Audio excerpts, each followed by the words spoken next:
Agricole. La parole est à Madame Dominique Estrosi Sassone, rapporteure pour le Sénat de la commission mixte paritaire. Vous avez 5 minutes, chers collègues.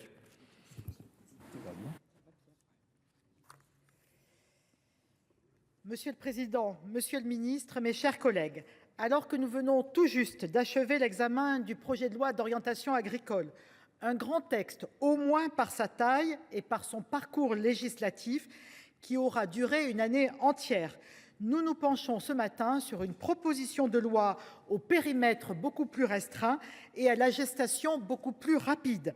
Déposée fin novembre 2025 par la députée Nicole Le Peih, avec le concours du ministère de l'Agriculture, elle a été examinée en commission mixte paritaire lundi, dont nous devons maintenant acter les conclusions.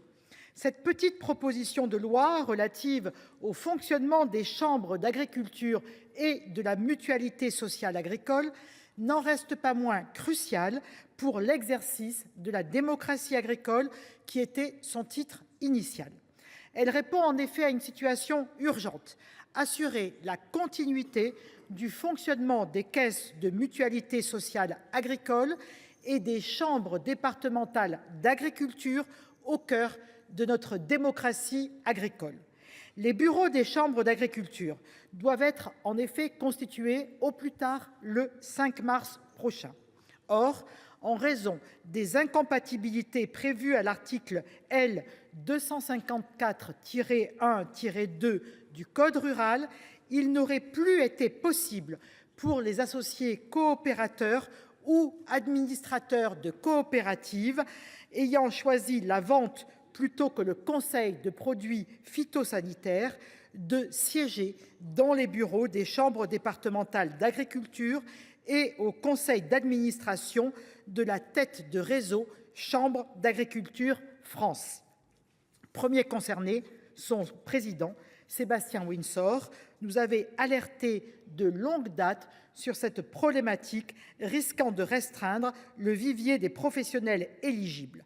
L'article 1er de cette proposition de loi y remédie en remplaçant une incompatibilité stricte par une règle de déport lors des délibérations relatives au conseil à l'utilisation de produits phytopharmaceutiques. C'était le cœur de la proposition de loi. Il n'aura échappé à personne, en effet, que les résultats de ces élections aux chambres d'agriculture, qui ont lieu tous les 6 ans, ont été proclamés en fin de semaine dernière. Ces résultats témoignent cette fois-ci d'une stabilité de participation, un niveau exceptionnellement haut pour des élections professionnelles, mais aussi du basculement d'un certain nombre de chambres du duo FNSEA-JA vers la coordination rurale, mais aussi vers des listes dissidentes, ainsi que vers la Confédération paysanne. Ce que j'en retiens surtout, c'est que la démocratie agricole est bien vivante et que les minoritaires d'un jour peuvent devenir majoritaires un autre jour. Et oui, c'est aussi cela la démocratie. C'est pour cela que nous avons jugé inopportun le maintien dans le texte d'une demande de rapport introduite à l'Assemblée nationale sur l'opportunité d'introduire un mode de scrutin à la proportionnelle intégrale pour les élections aux chambres d'agriculture au moment même où ces élections se tenaient. Par ailleurs, en séance, un amendement de notre collègue Christian Redon-Sarrazy a rétabli la condition supprimée à l'Assemblée nationale d'être à jour de cotisation pour être éligible comme délégué ou comme administrateur d'une caisse de MSA. Ce rétablissement a semblé véritablement tomber sous le bon sens. L'article 2 donne déjà aux agriculteurs en difficulté financière la possibilité de s'exprimer, ce qui est bienvenu. Mais pour exercer des responsabilités au sein de cette institution, être en règle vis-à-vis d'elle-même est bien le minimum que nous pouvions en attendre. C'est pourquoi je me félicite, Monsieur le Ministre, que la commission mixte paritaire qui s'est réunie lundi à l'Assemblée nationale ait entériné à une quasi-unanimité le texte voté par le Sénat.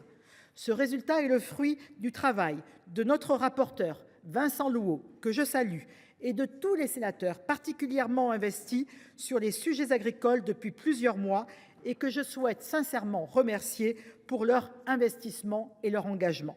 Pour conclure, il est clair que ce texte n'est qu'un premier pas et je forme sincèrement le vœu que les réformes plus substantielles proposées par le Sénat dans le projet de loi Orientation agricole, ainsi que dans la proposition de loi de nos collègues Laurent Duplomb et Franck Menonville sur les contraintes à l'exercice du métier d'agriculteur, connaissent très prochainement le même sort que cette présente proposition de loi. Je vous remercie. Merci beaucoup. La parole est maintenant à Monsieur